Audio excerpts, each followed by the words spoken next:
नमस्कार दोस्तों, मैं हूं अनूप श्रीवास्तव और आप देख रहे हैं मेरा चैनल। दोस्तों, इस नए वीडियो में आपका एक बार फिर से स्वागत है और मैं उम्मीद करता हूं कि आपसे ऑलमोस्ट हर रोज अब मुलाकात होगी। तो चलिए बताते हैं कि इस वीडियो में क्या है। इस वीडियो में हम बात करेंगे प्रधानमंत्री नरेंद्र मोदी जी के बारे में। जी हाँ, वही प्रधानमंत्री जो पिछले 11 सालों से देश की बागडोर संभाल रहे हैं और अब उनके आगे के दौर के बारे में लोग कयास लगा रहे हैं। जी हाँ, आपको याद होगा कि अभी कुछ दिन पहले आरएसएस के चीफ मोहन भागवत जी ने नागपुर में एक बयान दे दिया जिसको लेकर सोशल मीडिया पर बवाल मच गया। जी हाँ, आरएसएस चीफ मोहन भागवत जी ने कहा कि 75 साल की उम्र में अगर कोई व्यक्ति किसी को अगर शॉल ओढ़ाई जाती है, अगर जिसकी उम्र 75 साल हो गई और उसको शॉल ओढ़ाई गई तो इसका मतलब कि भैया तुम्हारा टाइम हो गया है, यानी अब आपको संन्यास आश्रम में चले जाना चाहिए। वानप्रस्थ बीत गया, अब संन्यास में चले जाइए। आपको मालूम है कि 4 आश्रम होते हैं हिंदू धर्म के हिसाब से। तो अब आरएसएस चीफ का इतना कहना था कि सोशल मीडिया पर तो आग लगना था। अब सोशल मीडिया पर आपको पता है कि एंटी मोदी लोग या एंटी मोदी लॉबी जो है एकदम लोटा थरिया लेके जो है एक्टिव रहती है कि कब मौका मिले और कब हम रेलना शुरू करें। तो भाई लोगों ने रेलना शुरू कर दिया कि भैया आरएसएस चीफ ने तो कह दिया कि अब 75 साल की उम्र हो गई मोदी जी की, तो लिहाजा मोदी जी को रिटायर हो जाना चाहिए।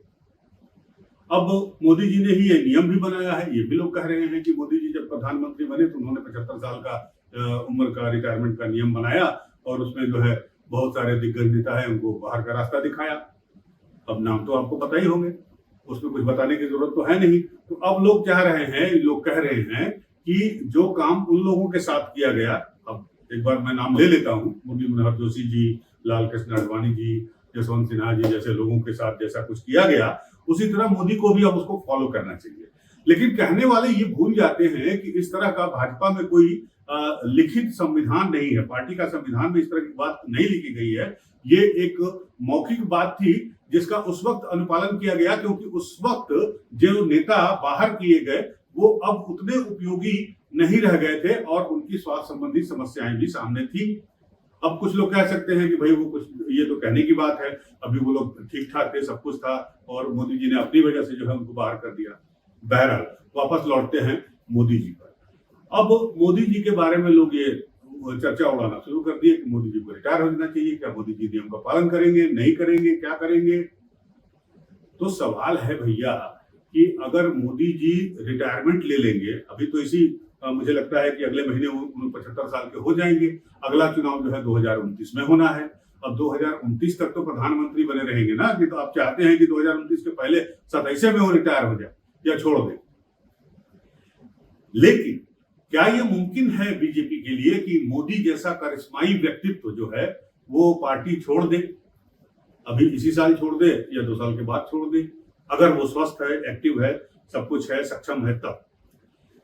मुझे लगता है कि भारतीय जनता पार्टी में अटल बिहारी वाजपेयी के बाद अगर कोई शख्सियत जिसने मास अपील की है, जिसमें मास अपील है, वो सिर्फ और सिर्फ नरेंद्र मोदी है।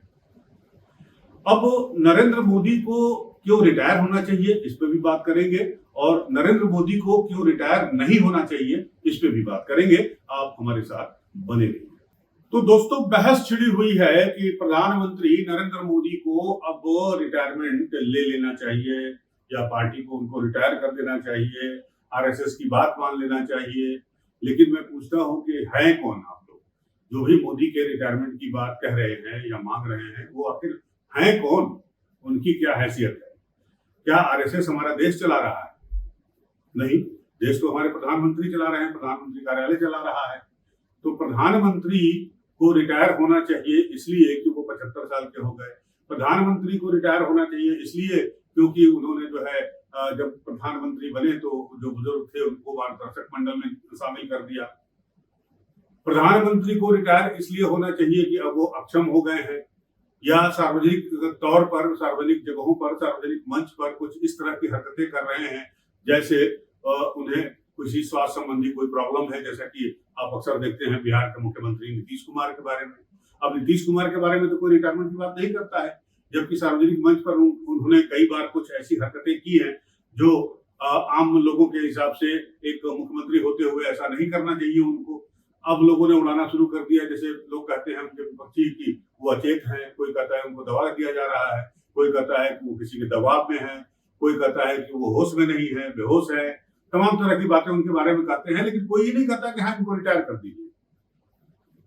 80 साल के होने जा रहे हैं मेरे ख्याल से नीतीश कुमार की, तो प्रधानमंत्री तो ऐसी कोई हरकत की नहीं कभी, या नहीं उनके हाव भाव से या उनके व्यवहार से कभी ऐसा लगता है कि उम्र उन पर हावी हो चुकी है या वो थक गए हैं, बूढ़े हो गए हैं, डिसीजन लेने में सक्षम नहीं है। ऐसा तो कुछ भी नहीं है। वो अभी भी उतनी ही ऊर्जा से बोलते हैं जितनी ऊर्जा से आज से 10 साल पहले बोलते थे। तो क्यों रिटायर हो जाना चाहिए, सवाल ये है बड़ा। लेकिन सवाल ये भी है कि आखिर एक समय तो आएगा जब मोदी जी को रिटायर होना पड़ेगा या बाहर बैठना पड़ेगा या मार्गदर्शक मंडल में जाना पड़ेगा, तो वो आएगा समय, लेकिन अभी वो समय नहीं आया है। अभी बीजेपी अगर चाहती है या बीजेपी के कुछ लोग अगर चाहते हैं या आरएसएस चाहती है तो उन्हें मोदी का विकल्प तैयार करना होगा। और आज की तारीख में भारतीय जनता पार्टी में मोदी का कोई विकल्प नहीं है। 2-3 नाम आप ले लीजिए। जेपी नड्डा साहब जो अध्यक्ष हैं, ठीक है, संगठन का काम बहुत अच्छा करते हैं, लेकिन पॉपुलैरिटी नहीं है। मोदी के समान किसी की लोकप्रियता है? अगर आप है तो आप बता दीजिए, किसी का नाम ले लीजिए। दूसरे नंबर पे आते हैं अमित शाह जी। अमित शाह जी भी बहुत कड़क आदमी है, काम बहुत बढ़िया करते हैं, अपना जो विभाग है वो बहुत अच्छा चलाते हैं, पार्टी बहुत अच्छी चला रहे हैं और चढ़ा के कहा जाता है उन्हें राजनीति का। लेकिन पॉपुलैरिटी के नाम पे तो मोदी के कहीं बराबर नहीं है वो। तीसरा और एक नाम जो थोड़ा बहुत आगे बढ़ा है या बढ़ाया जा रहा है या बढ़ा हुआ मान सकते हैं, वो है उत्तर प्रदेश के मुख्यमंत्री योगी आदित्यनाथ का। लेकिन योगी जी के साथ भी ये प्रॉब्लम है कि योगी जी को अगर बीजेपी प्रमोट करती है या आरएसएस प्रमोट करता है तो हिंदुस्तान की राजनीति में ध्रुवीकरण हो जाएगा। जी हाँ, योगी जी आप जानते हैं कि ध्रुव हिंदू समर्थक हैं और बाबा भी है। तो बाबा का अपने काम करने का स्टाइल है, तो बाबा को या तो आप नापसंद कर सकते हैं या पसंद कर सकते हैं, दोनों में से एक, दोनों नहीं कर सकते आप। मोदी जी के साथ है, मोदी जी भी हिंदू समर्थक हैं लेकिन थोड़े से लिबरल है, प्रधानमंत्री पद पे है इसलिए थोड़े से लिबरल है, लिहाजा वो उनकी स्वीकार्यता जो है वो योगी आदित्यनाथ जी के मुकाबले ज्यादा है। तो जाहिर सी बात है कि बीजेपी को एक ऐसा नेतृत्व खड़ा करना होगा आगे आने वाले दिनों में। अगर मान लीजिए आप मान के चलते हैं कि 2029 के बाद अगर नरेंद्र मोदी जी को प्रधानमंत्री नहीं बनाया जाता है चौथी बार, तो उस वक्त तक यानी अगले 2 सालों में बीजेपी को एक ऐसा लीडर तैयार करना होगा जिसकी मास अपील हो और उसकी मास स्वीकारता हो, लोग उसको समझे, जाने और कहें कि हाँ ये मोदी जी के विकल्प हो सकते हैं। लेकिन अभी तो कोई दूर दूर तक दिखाई नहीं देता, मुझे तो नहीं दिखाई देता। अगर आपको कोई दिखाई देता हो तो कमेंट बॉक्स में कमेंट करके जरूर बताएं। तो मेरा ये समझना है कि सावन के महीने में शिव जी की विदाई की बात करना बेमानी है, और अगर कोई ये बात कह रहा है तो उसे तर्क देना चाहिए कि क्यों रिटायर होना चाहिए, या फिर उसे बताना चाहिए कि भारतीय जनता पार्टी में भैया ये विकल्प है, गडकरी जी विकल्प है या कोई और विकल्प है, इनको खड़ा करना चाहिए।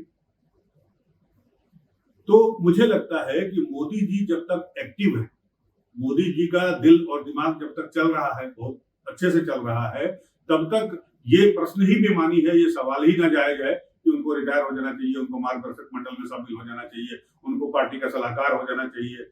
ऐसा कुछ भी नहीं है। मोदी जी अभी स्वस्थ हैं और हर लिहाज से जो है बेहतर काम कर रहे हैं। एक प्रधानमंत्री के तौर पर, व्यक्तिगत तौर पर आप उनकी आलोचना कर सकते हैं, आप उनकी बुराई कर सकते हैं, लोग करते भी हैं, सोशल मीडिया पर आपने देखा भी होगा, लेकिन वो अलग बात है। लेकिन एक बुद्धिमान और परिश्रमी व्यक्ति के तौर पर वो आज भी सक्रिय हैं, इसमें कोई इनकार नहीं कर सकता है। लिहाजा मेरा तो ये मानना है कि ये बहस ही बेमानी है कि मोदी जी को रिटायर हो जाना चाहिए या मोदी जी को कोई और काम करना चाहिए। मोदी जी अभी ठीक है, मोदी जी को काम करने दीजिए, आप अपना काम करिए, हम अपना काम करें, यही हमारे आपके लिए बेहतर है। तो इस वीडियो में बस इतना ही। अगर आपको अच्छा लगा हो तो भाई वीडियो को लाइक सब्सक्राइब कर दीजिएगा, नहीं अच्छा लगा हो तो नमस्कार, जय हिंद।